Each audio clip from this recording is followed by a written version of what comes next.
Hey, what's up guys? My name is Emily and I am going to share my experience with ayahuasca today.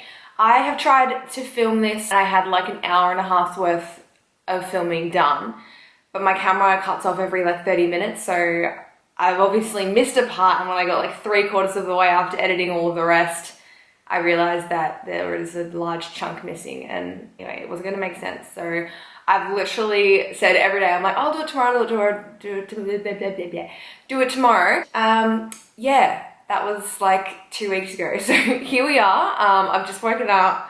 I'm going out for dinner in a couple of hours. So I was just like, I'll just have a bath and try to fit it in now.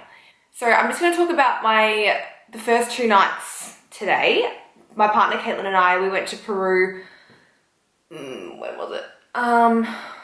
April? Oh, no, it's August now. I don't know. We went a couple of months ago.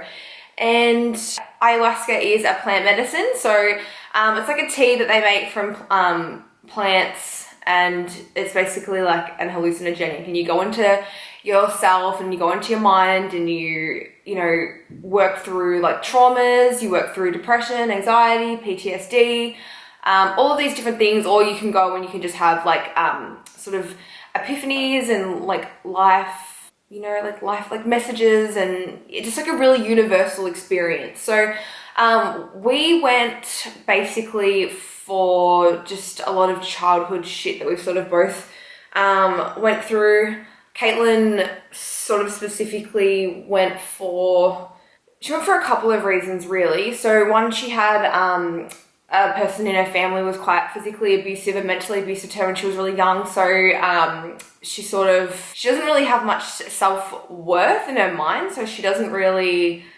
believe that she's a good person. She's just constantly writing herself, just saying, I'm shit, I should do better. So there's a lot of deep-seated issues with that sort of crossed into every other aspect of her life as well. So like her work, her relationships, the way she approaches a lot of things. So that's one of the main reasons Kaitlyn went. Another reason that we both went 18 months ago now, my brother took his life in our family home, and Kaitlyn was living with us at the time, and she ended up finding him. So that was really traumatic for her. She struggled a lot after that, just thinking that everyone is going to do it, and you know, she's just had a lot of PTSD surrounding that, and I think a lot of like anger. It's caused a whole ripple effect of things really. And I feel like they were the main 2 reasons why she went, and then to work on like her business and things like that. And then the reasons that I went, I sort of had like a kind of like a repressed memory / dream occur that sort of just came up for me for the last couple of years, and I've kind of just been squashing it, just because it didn't feel real enough. It was so unfathomable. It couldn't be true. It couldn't be real.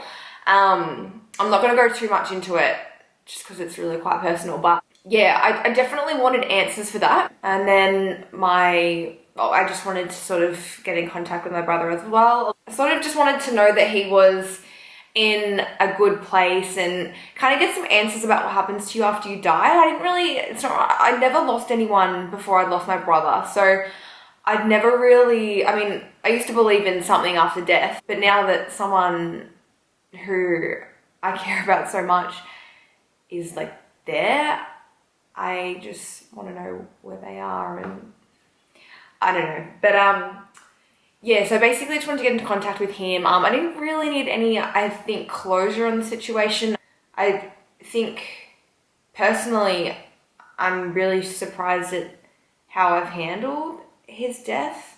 I think that I just understood a lot why, and it just breaks my heart that that's the space that he was in and no one really knew.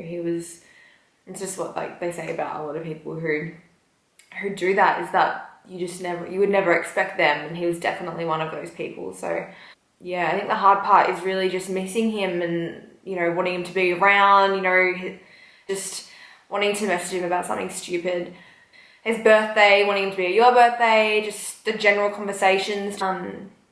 Yeah, that's the hard part. So closure itself wasn't something that I really needed. It was more just, I want to see him and say hey.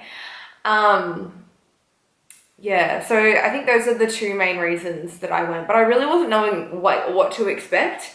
We basically, like, Kaitlyn showed it to me over a year ago now, and it's sort of just like we were just drawn to it straight away. And so anyway, we flew to Peru. Oh my God. Okay. Peru was, we got there at about 11:30 at night, and I was not knowing what to expect. We walked out of this shabby little airport, the Iquitos airport. So it's, you fly into Lima, which is the capital of Peru, and then you take a domestic flight out to Iquitos, and we get off the plane, we're walking out of the airport, and then all of a sudden, like, 30 men just like swarm you and are just like taking our bags off of our hands and like trying to get us to go with them. And this man that like grabbed my bag and was like picking it up away from me, I was like, oh no. And I grabbed it back and I was like, I am not going with him. He's the one person I'm not going with. So I was like scanning to see who was like trustworthy in my eyes. And then Kaitlyn is just like, hey, I found someone. It was the guy that took my bag. So he takes us to his taxi, which is actually like a moped bicycle with like a cart on the back and like a big blue tarp as like a windshield from the rain. So obviously there's no seatbelts or anything. And then we're holding on to our luggage and we start driving. I don't even know how there are traffic lights there. I think we were literally going like 60 kilometers per hour on a freaking moped with no seatbelts. And I was just like, we were driving so fast, like weaving in and out of other people's like carts. Like I didn't see one car. There were just like stray dogs everywhere. It's barely a city. Like there's no building, or coming out of the airport, there's no buildings for a while. And he was like, oh, it's gonna take 20 minutes. And I was just like, oh gosh, I don't know if I can last 20 minutes. And then we pulled up to a traffic light, but sandwiched between other carts. And then the guy on the right of us, Kaitlyn's next to me, and then the guy on the right of us looks at our driver. So he's like this, he's looking over, and okay, I'll pretend you're the driver, right? And he was like looking back at us, looking at the driver, looking back at us, and he was like,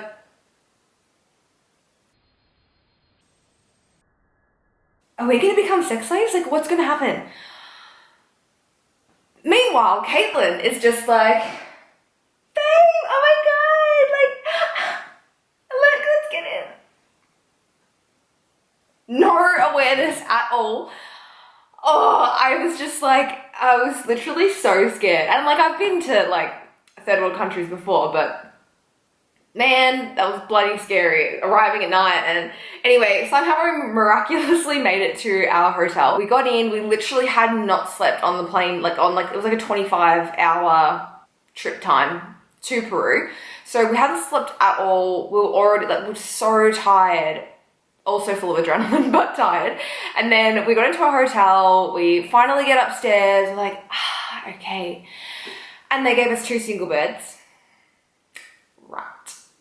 Just because we're 2 girls who asked for a queen bed doesn't mean we got it wrong, all right? Now, we're in our bed. We're in our one single bed. We're both huddled up onto the one. And I think we were both a little bit scared. And so we're sitting there, we're cuddling, and I think it was like probably 1 a.m. now when we fell asleep with the TV on in Spanish because there was no English channels. And anyway, I had just gotten to sleep, and I think Kaitlyn was still just awake. And then all of a sudden, like, everything starts shaking. And it's like, babe, are you shaking the bed? And I'm just like, and then all of a sudden, the TV's like coming off the hinge. It's like coming off the wall. There's like static. Everything is shaking. There's like noise everywhere. And then all of a sudden, you hear people just like bolting it downstairs. We're on like the 5th floor. I think there were 5 floors and we were on the top or the second top or something. And people are just piss bolting downstairs. Like everyone's got their kids. Like you could just hear like the sound of like thongs like just smacking. There was an earthquake and we had no idea what to do because we don't have them in Australia. And we just grabbed our shit. Well, we just put some shoes on and I just grabbed the passports and we just like ran downstairs. For someone who has experienced something like that was really intense. Taxi ride to the hotel was intense. Then we had to stay up all night. We didn't sleep at all because there was going to be aftershock. So later on, it was basically going to happen again. Oh my God, it was the longest night ever. We didn't have any Wi-Fi because that didn't work. We forgot adapters for our phones, like for anything to plug into the wall. So we didn't have chargers. I think the worst part was that they didn't have food in the hotel. So we actually couldn't eat anything, which was just distract me with food and I'll be fine. So while we were downstairs in the hotel, we started talking to these people and they said, why are you here? And I said, oh, we're doing ayahuasca. And then the lady was like, have you researched ayahuasca? Do you know what it's about? Like, you know, you need to be careful. She was like, I'm a doctor and I've been coming here for 20 years to do mission groups and I've seen a lot in my time. And then she starts explaining everything she's seen and that the shamans are witch doctors and they try to control you and you're going to get possessed. And the worst thing that you can say to me is possession.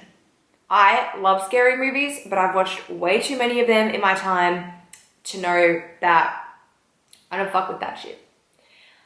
I cannot even, like, I love them so much and Kaitlyn hates scary movies and every time a new one comes out, I'm always like, let's go. And she hates it. I literally drag her there and the whole time she's in the cinema and she's like this and I'm just like, yes. But then as soon as we get home, she's like, okay babe, night, flicks the light off and just like goes to sleep. And I'm like, babe, I'm really scared. Can you stay awake until I fall asleep? Like, I hate sleep paralysis. I sleep on my front every night because I'm so scared of sleep paralysis. Anything that involves like demons and like demonic presences and like, just no. I can't do it. And as soon as she said that, oh my God, I just lost it. Like, I just was like, I can't do this. Sorry, Kaitlyn just got home. So as soon as she said that, I was just like, I need to get out of here. I was like, we've just had an earthquake. I've just been petrified since the second that we got there. I was just like, these are fucking signs. I need to get back to Australia. I cannot even tell you how scared I was. We got back up to our hotel room and we literally just cried. We just held each other and cried. I think it just was getting so real for both of us. And you know, ayahuasca is supposed to be the scariest part. Like, that's supposed to be the scariest part. Like, oh God, everything just leading up was just so intense. Anyway, we ended up having breakfast and we were speaking to a couple of other people that were in the hotel. Turns out everyone else that was staying in that hotel was actually in our group doing ayahuasca. And like the one group that we spoke to were on a Christian mission group and they think that everything that's not Jesus is the devil. So yeah, that wasn't really ideal. Anyway, so we get there and they assign you like your cabins and they start prepping you for the night. So you get there on the day one and then that's when you do your first night of ayahuasca. Basically, I was already extremely scared, but then we had the lady in our group who actually came up and was talking to us and saying that she used to be heavily into Christianity and then she ended up leaving and she's on ayahuasca. I think that was like her 15th time. Like, so everyone that was there was a lot of people, probably more than half had done it before, which was really comforting. Such a good group of people. Everyone was so just approachable and open and non-judgmental. It was just such a good group of people.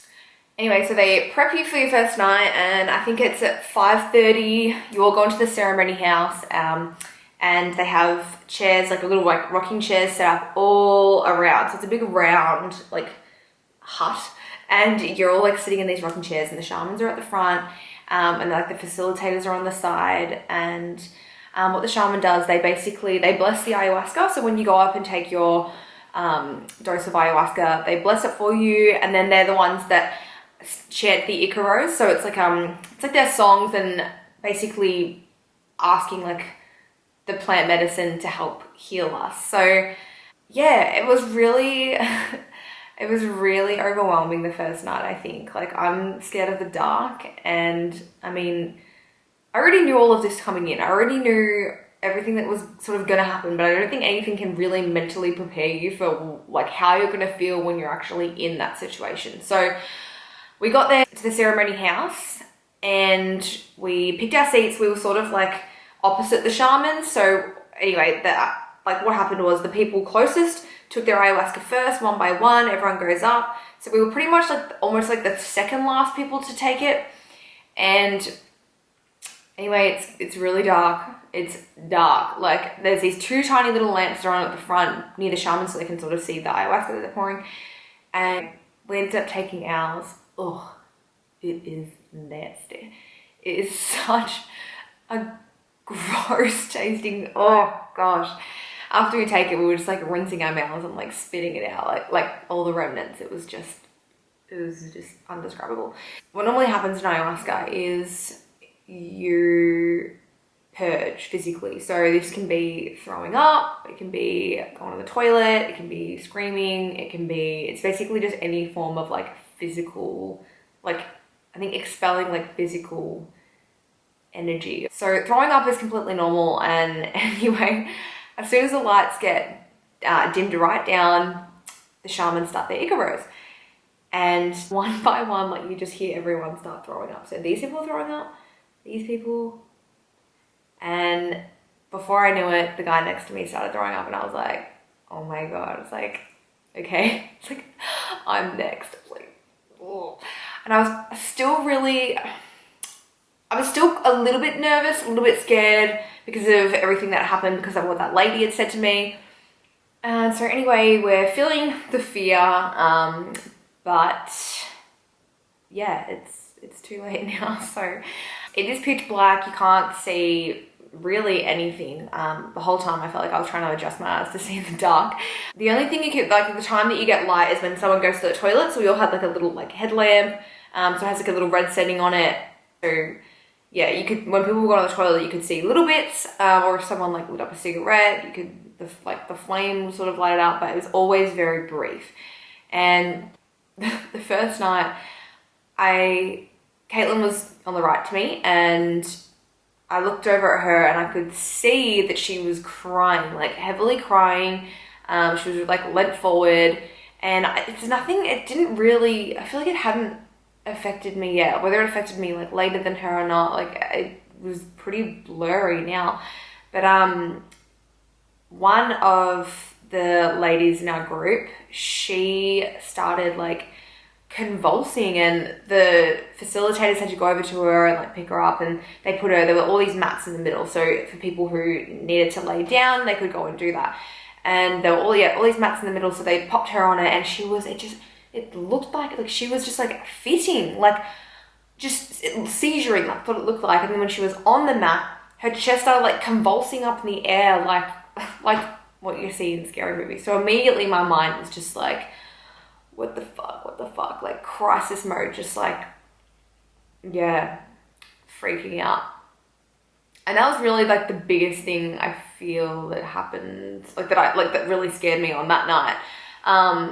But yeah, sort of after, like when I didn't see that anymore, I think I just like leant back in my seat and I sort of just like let it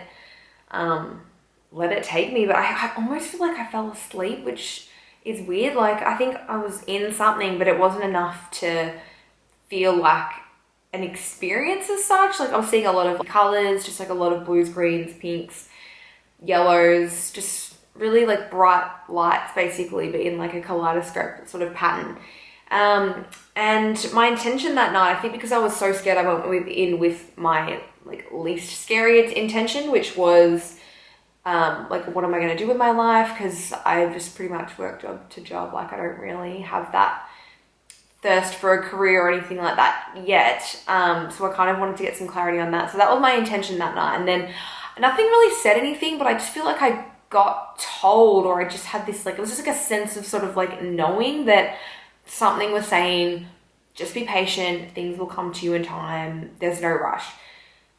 But nothing said it. It was just, yeah, I just felt that. It was really, yeah, it was weird. But yeah, soon enough, one of the facilitators got up and was like, okay, the ceremony has ended. For, you know, anyone that's ready, they can come and have, you know, tea and coffee outside. And there's like crackers.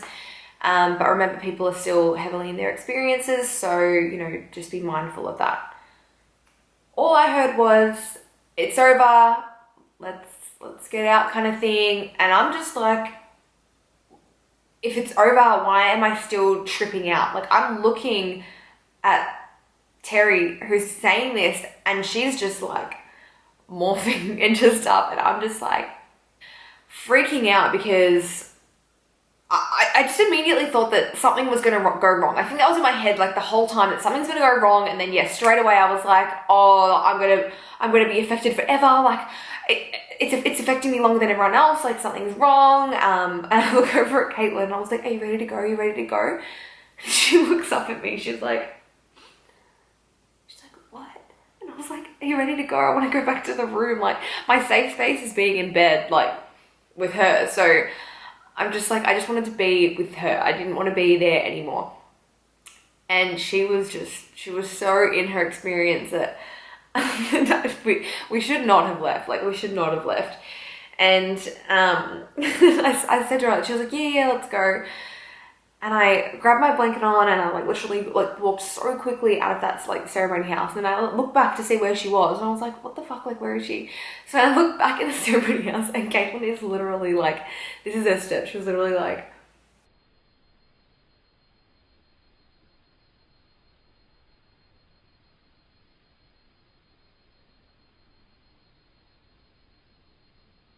I really need to like show it in person. It was so funny. I was just like, oh no, she is not ready to be out. Anyway, we miraculously made it back to our bungalow. I do not know how. You know when like you're on drugs and then you feel like you're going really, really fast, but you're not getting anywhere? Like, that's exactly what it was like. And I don't even know how we remembered where our bungalow was. We weren't there once that night before.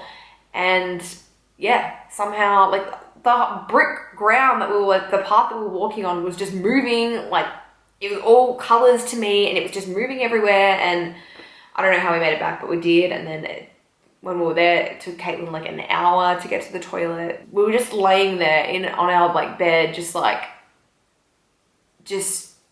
vacant, like not understanding what was happening. Like, why are we still affected? It lasted hours. Like, we should not have left, but that was the first experience. Kaitlyn worked through a lot the first night. She worked through a lot with her childhood trauma, so she was just sobbing. She was just crying and crying and crying, and she sort of went back to when she was like, I think 5 years old, and she just felt that fear that she felt when she was getting like physically abused or she was gonna get abused. And yeah, like ayahuasca sort of just said to her, you know, you're a good person, which I think, yeah, helped her a lot.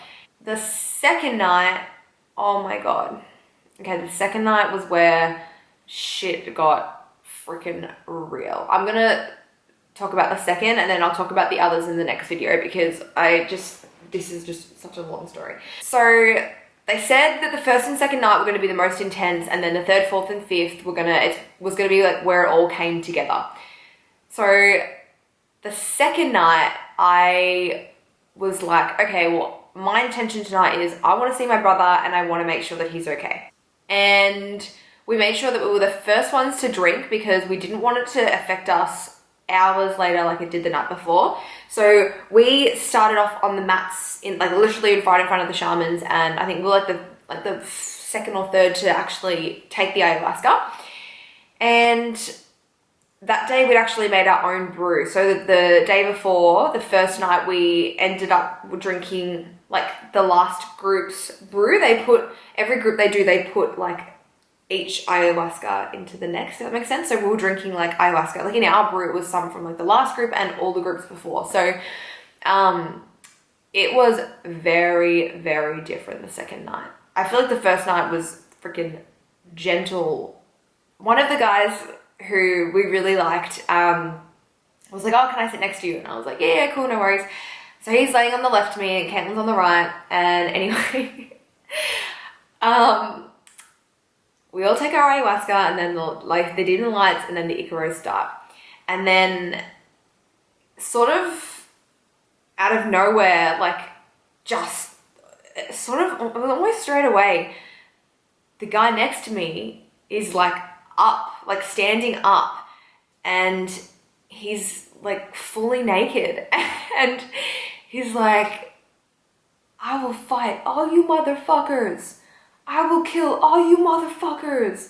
And then the facilitators are coming over and trying to like calm him down, and he was not calming down. He was like this. It was like bipolar. It was kind of like, looking back now, like when we talked to him about it, like it's really funny, but like at the time, like when someone gets up next to you and they say, I'm going to fight everyone, I'm going to kill everyone, immediately I was just like, what the hell? Like, I'm scared anyway. I'm scared of the dark. I don't want to be fought. I don't want to be killed. Like, what is happening? And then anyway, the facilitators are getting him and like they're putting him down, and he was just so funny. He was a bit all over the place. And anyway, they couldn't really sort of like calm him down. So, and he was a bit unpredictable. So they ended up having to remove him. So after he's just like screaming like next to me, like, you know, he was just like, fuck, and he was just like screaming. And oh my God, it was so overwhelming. Like, it was so overwhelming. And like, they kept saying, you know, you need to be in your experience. I'm like, I can't not. I'm already so scared. Like, I can't not pay attention to what's going on right next to me. And anyway, another guy on the other end of the ceremony house, he started kicking off, and he was the same. He was just like, fuck. Like, it was like something was trying to get them, and it was just really, it was really scary. And then anyway, like, all of a sudden I started feeling really, really sick. And like, I didn't throw up at all the first night. And then the second night it was just like came out of me like it was alive. Like, it just shot out of me, and I just kept like throwing up. And it was so like, it was like no vomit I've ever done before. It was just like it needed to come out. Like, anyway, so I ended up like vomiting, and literally after I vomited the last one, I just like fell back onto the mat. And because we were laying on mats that night, I kept saying to Kaitlyn before, I was like, if you are going to lie down, please make sure that you're not going to be sick on your back. Please make sure that you're lying on your side or something. Like, please just don't. Like, I just kept saying, like, I don't know why, but I just had this fear about throwing up and like dying on your own sick from choking on your own vomit. Like, it's just such an easy way to die. And it's a silly way to die. Like, because it's just so easy, and you know, you don't know what you're doing anyway. So as I laid back, it just took me to this place. Like, I've never been pulled like that into something. Like, I didn't even know what was going on. I didn't know I'd taken ayahuasca. I didn't know I was in Peru. I didn't know what happened in my life to get me to where I was, the place where I was. Like, all of a sudden, so much was going on in my visuals. Like, it was just, I get so overwhelmed when I speak about it. It was just like this dark, evil place, and so much was going on. There was just like, everything was like an earthy, like black, dark green, dark brown, like really not happy colors, just very dark, bland colors. And so much was happening in my like vision that I couldn't really compute like what I was seeing. It was like something would happen, and then I would go to look at it, but then something else would happen and I'd go to look at it, and I couldn't process because everything was happening so quickly. And it was just like a really overwhelming experience. And I kept hearing like whispers, like it was like gibberish talking, just like whispers everywhere. And it was just so uncomfortable, like so uncomfortable. And you know, like, you know when you see like a flower like bloom like in fast motion, it was like that. It was like, but it was like making, it was like a really dark, like I think it was like a black flower in like this just midst of like a dark greenish kind of background. Like, I'm just trying to explain like what I've seen. And it was just like blooming in fast motion, and it was just like making like vomit sounds. Like, and whether that was like people around me, like, I don't know. I do not know, but it was just like so much was happening, and it just, I couldn't, it would, yeah. If you've had the experience, you know, I had researched or looked up so many people's experiences before we went, and, you know, a lot of people had said about their experiences being really dark and negative and, you know, quite evil and like hell, basically. And, you know, when you hear someone say it, you're like, oh, like, that's really horrible, and, you know, like, oh, blah, blah, blah. But like, having been through that, like, you cannot even explain it. You can't explain it. It was just so intense. And then all of a sudden, I was like aware of my body, even though I couldn't feel it. I just knew that I was laying on my back with my palms like up, like, and I just started vomiting. And I knew I was vomiting, and I could feel liquid coming up my face and down onto my shoulders. And it was just in waves, and it was just like, and it wasn't like, it was just like such a slow vomit. And it just kind of happened like on a timer. It was just like, you know, sort of like a 5 to 10 second thing. And it was just like, it was very like a gluggy, sick. I somehow became like everything that was really, really noisy that was in my vision sort of faded out. And then there were these two lights here, these two bright lights. And I just knew that I was on an operating table and something was really wrong. And I'm on this table, and then there's like these like sort of these two lights here, and like there's like these two beings, I think. But they weren't human. It was just like these things, and they were there, and they were just looking at me, and I think they were trying to like maybe help me or something. But I was there, and I was throwing up, and then all of a sudden I was like, I'm choking on my own sick right now. Like, I am dying. Like, that's what's happening to me. I'm dying. And I just felt like I couldn't breathe. I couldn't do anything except just lay there and let it happen. And all of a sudden I heard one of the facilitators say, oh, like in a really panicky way. And then I heard the shaman say, this isn't supposed to happen, in kind of like a tone where it was like something really, really horrible has happened and it's kind of too late.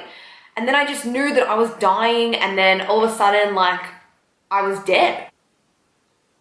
The two beings just went away, and I was just laying there, cold, still in my body, like, I was just there, like, and I just felt like I was there for so long, and then the lights just faded into black, and it was just nothing. There was just this heavy, horrible, empty nothingness. And that was what happens to you after you die. And I was never going to see Kaitlyn again. I was never going to see my brother again. I'm never going to see my family. Nothing I did in my life mattered. These were the feelings that I was getting.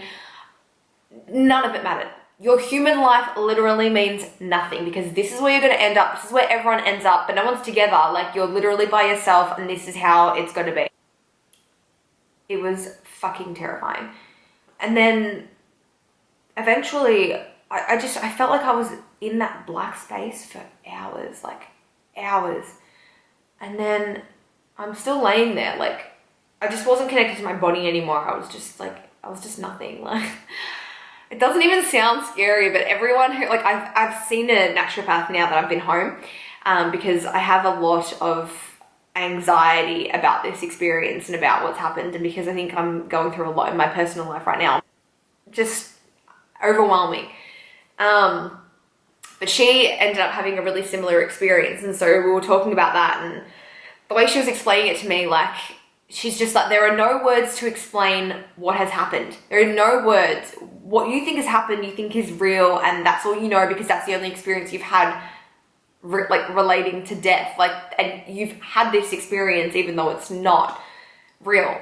And anyway, like, the way she was talking about hers, it was all very, very similar. And without even talking, I feel like we get each other because you can't explain it. You just know. I just feel like, yeah, my experience mirrored her experience a lot. And yeah, it was really interesting. It was really good talking to someone who has been through that. But all of a sudden, so I was coming out of it, obviously, but I didn't know that. All I knew was just, yeah, it was still black. And I mean, the room's still black anyway. So even if I opened my eyes, like, I was trying to open my eyes. Like, I was literally like, whether I was doing that or not, I don't know. But it was pitch black in the room anyway. So who freaking knows? But the coldness and that real empty feeling sort of started going away. And it wasn't I wasn't really that sort of scared.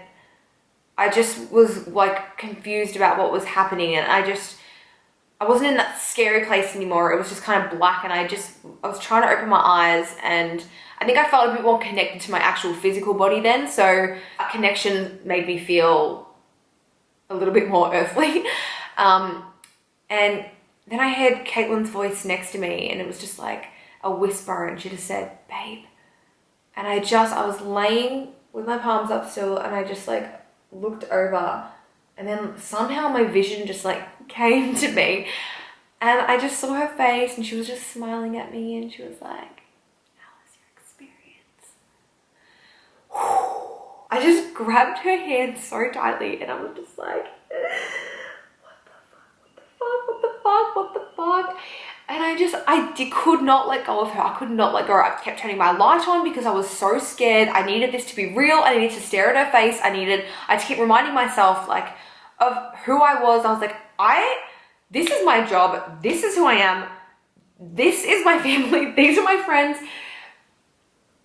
I'm in Peru. I did ayahuasca. I asked for this experience. You're not anywhere that you didn't put yourself in. Like, I just had to remind myself of who I was. And I remember coming out of it and just thinking, I am never going to complain about my life ever again.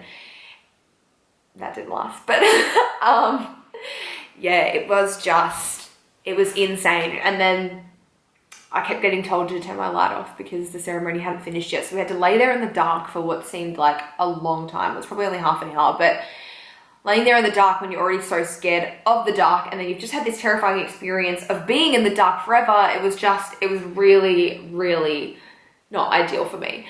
And anyway, Kaitlyn like rubbed my shoulder, and she's like, what's all over you? You're all like grainy.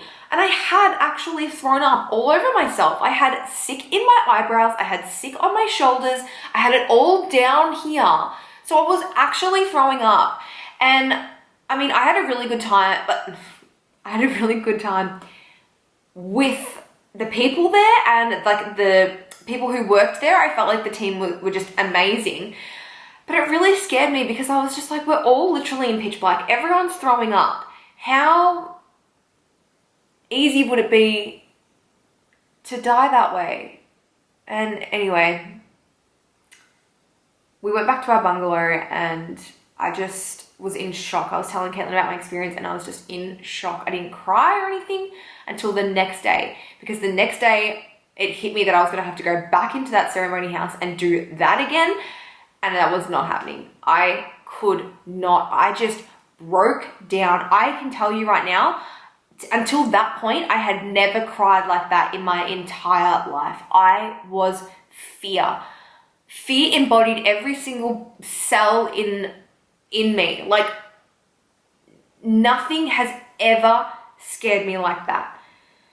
And I just didn't know how to process. I didn't know how to feel. And we ended up speaking to one of the facilitators there who talked about the experience of dying. And yeah, as I said, I'd watched a few YouTube videos about people who had talked about their experience of like dying and death in ayahuasca. And, you know, they're getting very emotional. And I was like, oh, that would be really, you know, terrifying. But when you're watching it, it's not your experience. So you kind of just like, you can sympathize, but you couldn't empathize. And now I'm just like, I fucking died. Like, there were a few other people that experienced like dying and like hell in our group. And yeah, that's what we explained it as. It was like being in hell, and everyone was sort of like in space, and just there was just nothing except them, and it was just terrifying. One of the facilitators was saying that people who experience death, it's very common, people who have like repressed trauma, and basically it's like ayahuasca's way of like bringing you out of your body and just like slamming you back in and trying to connect you to everything, which is one of the reasons I went, was to deal, or will sort of confirm that this was actually a trauma that I'd repressed, rather than just this nightmare that I just kept reminding myself of. But spoiler alert, I didn't actually get any confirmation, so I just sort of took matters into my own hands when I got home. There's a lot, I feel like, of confusion like for myself around that experience still, and it's been months. I think we actually went in January or February. Could have been March, I don't know. But there's still like a lot that I don't really understand, but what I'm working through with my naturopath at the moment. And she was basically saying that she thinks that the experience that I had was only half of the experience. And she thinks that if physiologically my body could still like experience more and longer, there would have been a next phase that I went into where everything was very universal and the place is really beautiful, and it just seems really scary at the start, but I'm just sort of touching the surface and I need to like push through. And yeah, I would have experienced spirit, love, all of these things, which was really interesting, and it was really comforting hearing that from her. But yeah. And the second night for Kaitlyn, she ended up experiencing, like, coming into contact with her pop, who had really recently passed away. It was very, very, very quick. Unfortunately, he got cancer, and within 2 weeks, he'd passed away. And that was literally just before we went. So we went to the funeral, and then I think we had a couple of days before we ended up going to Peru. And he came through for her, and yeah, just basically reassured her that he's in a good place, and you know, to take care of her nan, and they just loved her nan so much, and they are literally just like, they were so sweet and just so in love, and it's just really, really heartbreaking. But it was a really, really nice experience for her to have and be able to bring home as well, and I think tell her nan about that. Yeah, so that was really good. I think that's the only experience that she had that night. But yeah, then because I wasn't doing it the third night, she decided that she wasn't going to do it. So we had actually 2 nights off, because the 4th night we spent there was just like, they just had sort of scheduled in a break for everyone anyway.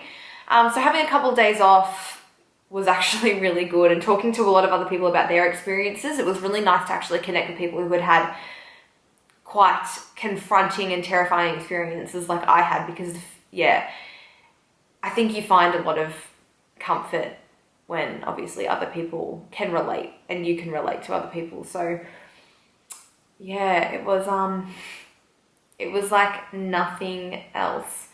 And I'm gonna go into the experiences in the next video, and I'll go through the questions that people asked on Instagram. Well, I hope you enjoyed that. It isn't very enjoyable to hear, but it is very interesting listening to other people's experiences, I think. Especially if you're going to go and do it yourself. Honestly, it's crazy. And yeah, I'll explain in the next video about Kaitlyn's experience v mine, because a lot of people have asked, would you recommend doing it? And it's really hard to say, because I think ayahuasca obviously gives you what you need and not necessarily what you want. And even though it's hard for me to understand that that is what I needed, I still have so much faith in it. I think comparing mine and Kaitlyn's experience, I mean, everyone's experience is going to be their own. I think if I could have prepared myself more, I don't know how I could have prepared myself more, but if I could have done that, I would. But if your experience was going to be like Kaitlyn's, 100%. Like, and even though it was really overwhelming for her as well, the things that she got to experience were just, it's just, you'll never experience anything like that. Like, you just don't. You don't in this life.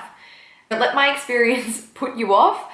I've still, yeah, as I said, I've had to come back and do some of my own work regarding that experience, but I think it's only because I'm in a place now where ayahuasca sort of opened up a lot of things for me coming home. I sort of confronted a lot of things that I feel like I wasn't strong enough to do before that. And then once I came back here, I was able to confront that trauma that I had, that repressed trauma, which ended up being real. And because of that, it sort of caused more of a ripple effect, and so many other things have come out of it that I almost feel like, yes, that one thing got solved, but now it's like turned into this abundance of other issues. So slowly getting through it. So stay tuned for the next one.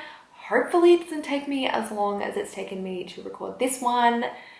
And I really hope that I haven't freaking missed anything, because I've just stopped and started this video so many times. Okay, bye.